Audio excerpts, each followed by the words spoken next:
गणपति बप्पा मोरया। भक्तों, आइए गणेश चतुर्थी के इस विशेष अवसर पर आपको सुनवाते हैं गणपति जी के एक दंत होने की कथा।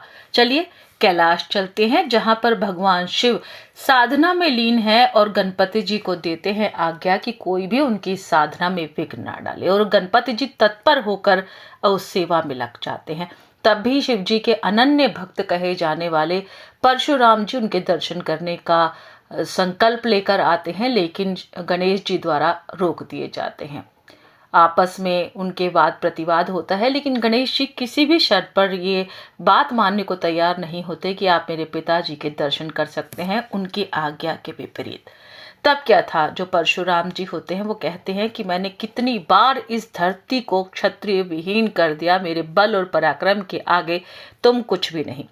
वाद विवाद बढ़ जाता है और बढ़ते बढ़ते इतना ज्यादा रूप ले लेता है कि परशुराम जी अपना फरसा उठा लेते हैं, यानी कि अपने परशु, अपने शस्त्र को उठा लेते हैं और गणपति जी से युद्ध करने के लिए तैयार हो जाते हैं। गणपति जी भले ही छोटे थे, लेकिन बल और चातुर्य में बहुत ज्यादा पराक्रमी थे। वो डट कर इसका मुकाबला करते हैं और इसी युद्ध और इसी आपसी जो कहते हैं ना मुठभेड़ के बीच में उनका जो फरसा है वो गणपति जी के दांत पर लग जाता है और उनका एक दंत टूट जाता है।